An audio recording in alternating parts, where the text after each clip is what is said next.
Good morning everyone. Now we will talk about three types of transpiration.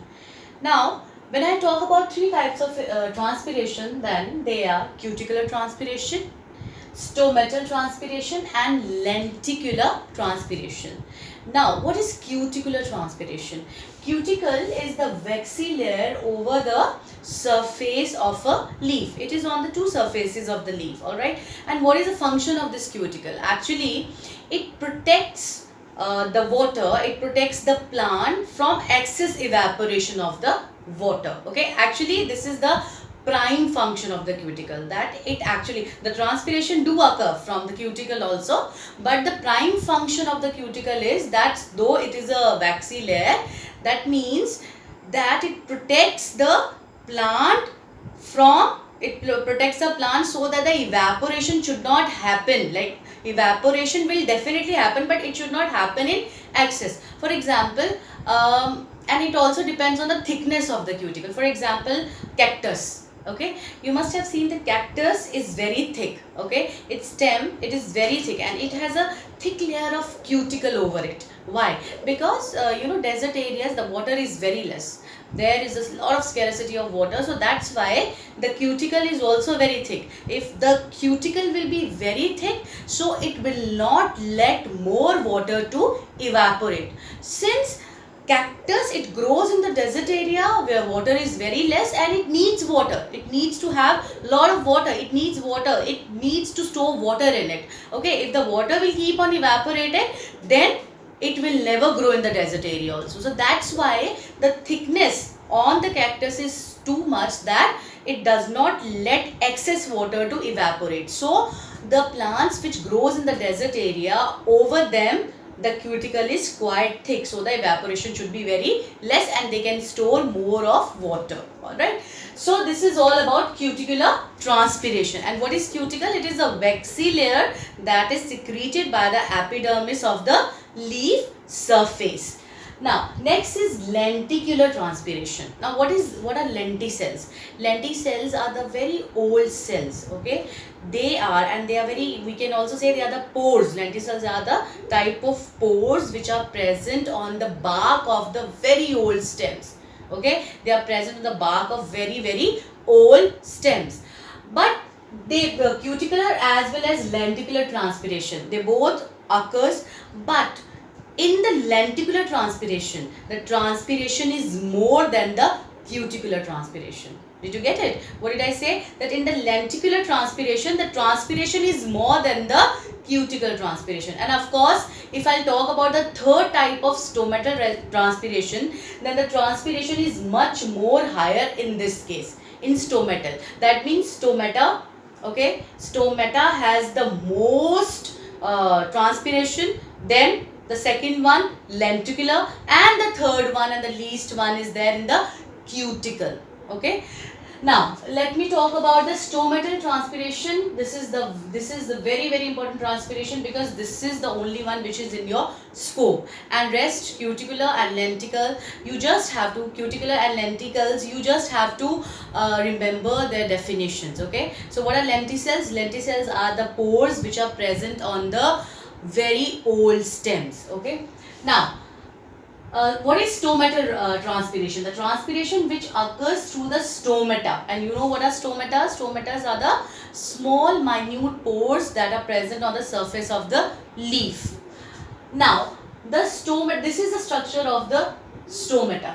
Okay, so here this is the stomatal pore, you can see, and it is surrounded by two guard cells. They are kidney or bean shaped cells. So this stomata is surrounded by two guard cells, and outside they have epidermal cells. Okay, so here the picture that you are seeing on the blackboard, this is of guard cell, and this guard cell has been opened. Okay, now the first thing, how the guard cells open, as we all know, during the process of photosynthesis, during daytime, what happens, the plants absorb water, and when the plants absorb water, their cell become turgid. Okay, their cell becomes turgid, and because of their turgidity, guard cells open, and during the night time when they lose water, they become flaccid, and then they get closed. Okay, Now, so this is the diagram of guard cells that I have explained. Now the next thing I am going to explain you is stomatal transpiration. So this is the structure of a leaf, inside structure of a leaf. Okay, this is the outermost waxy layer that is known as cuticle that I have told you right now, and after that it is having upper epidermis, then it is having palisade mesophyll cells, then these ones are spongy mesophyll cells, and these black dots I have shown water vapors. And here if you can see an opening here, this is a substomatal space, that means stomatal opening over here. Alright, and this is the lower epidermis. Okay, so this is the structure of the leaf. Now I am going to tell you the absolutely one to one step that how the water is being absorbed and how it reaches to the leaf and how it gets evaporated. Now the first thing, as we all know, that water, first of all, the water is absorbed by the root hairs, okay, and by the process of osmosis. Since the concentration of water is lower in the root cells, okay, in the root hairs, and it is more outside in the soil, so water is being absorbed by the root hair, then through the process of osmosis, then the water travels up, okay, upwards, then it reaches to xylem tissue or xylem vessels. From there, xylem vessels transport water to the aerial parts of the plant, okay, and finally to the leaves. And these veins, as I have drawn it, you can see these veins, they are responsible for the transportation of water into the leaf. Now finally water has reached into the leaf, okay, and when it will reach, it will go into the spongy mesophyll cells inside. Now what will happen here to the water? Water will make a thin film. This black portion, you can see this black portion which I have marked here, I have tried to show a thin film of water. It will form a thin, very thin film of water on the cells, on the spongy mesophyll cells, okay. Now these cells have intercellular spaces. When I say intercellular spaces, what do I mean? I mean to say that the space between two cells, okay, the space between two cells is known as intercellular space.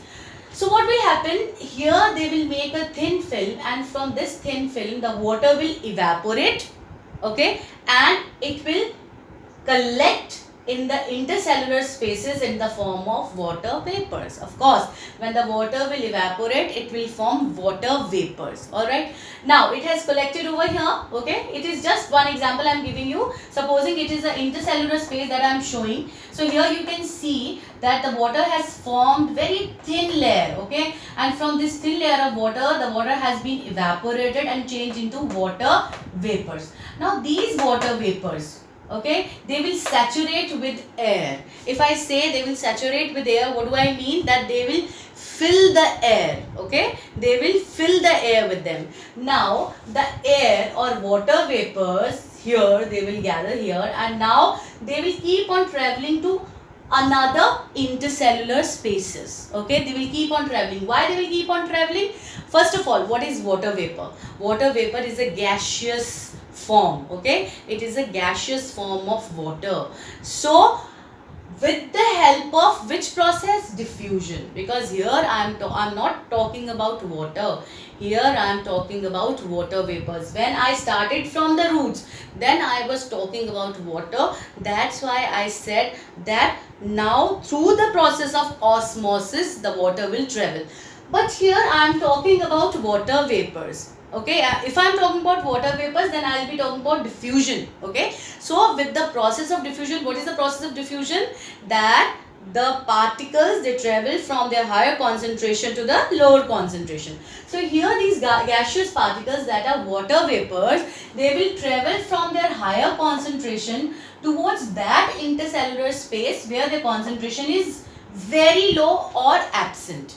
Okay, so they will keep on diffusing to other intercellular spaces till finally they will reach to this area which is known as substomatal space. Okay, the pore or the opening of stomata. When these water vapors will reach here, they will come out of the leaf and evaporate. They will come out of the leaf and go into the atmosphere.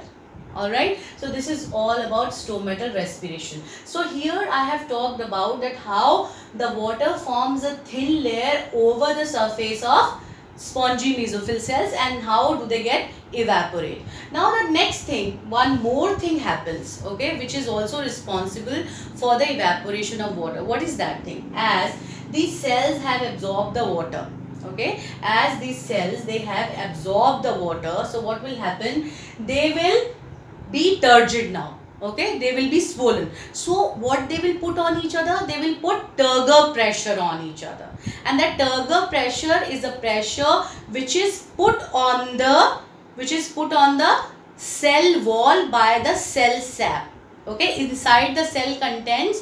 When they put a pressure on the cell wall, that is known as turgor pressure.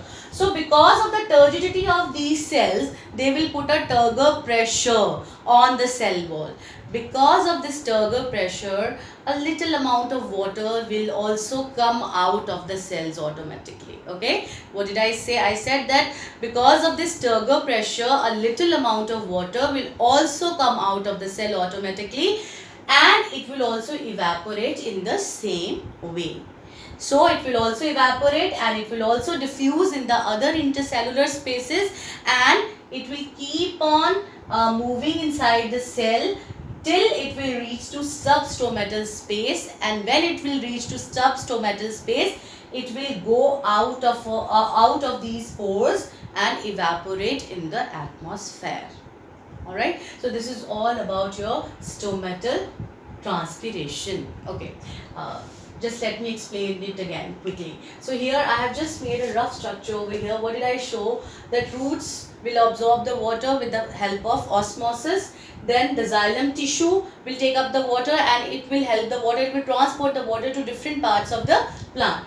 Then in the leaf, the water will reach in the leaf through the help of these veins. Then it will reach to finally mesophyll, that is spongy mesophyll cells, and here for two reasons the water will evaporate. First, the water will make a thin layer over these spongy mesophyll cells, and from here it will evaporate. Another reason I have told you, because of the turgor pressure that is created by the cell sap, because the cells are turgid, okay, because of the turgidity also the water will automatically come out into the intercellular spaces and it will evaporate, and the water vapors, they will diffuse, okay, by the process of diffusion. They will keep on diffusing to those intercellular spaces where the concentration is low, and slowly and slowly they will come to this substomatal space and will come outside and will go into the atmosphere. This is the process of transpiration. Now the next thing, children, what happens to the cell which loses the water? What happens to them? Actually, the cells which loses the water, they take the water from their neighboring cells again. Okay, the cells which loses the water, they take the water from the neighboring cells again with the help of the process which is known as imbibition. What is imbibition, if you remember? Imbibition is the process by which the plant cells, they absorb water by the surface attraction. That means that I have already explained to you that the substances which are made of cellulose or proteins, they attract water towards them. Okay, so in the same way, when our cells are made up of cellulose, so they will definitely attract water. So if the cells, supposing these cells, they have lost the water, okay, now they will attract more water towards them with the process of imbibition. Okay, now again they will withdraw water from their neighboring cells. So as they will keep on withdrawing water from the neighboring cells, the process of transpiration will keep on occurring, and what will happen? It will create, and of course with the process of transpiration, the leaves will lose water. Okay, as they will keep on losing water, so what will happen? This losing of water with the help of transpiration, it will create a transpiration pull or a suction force which will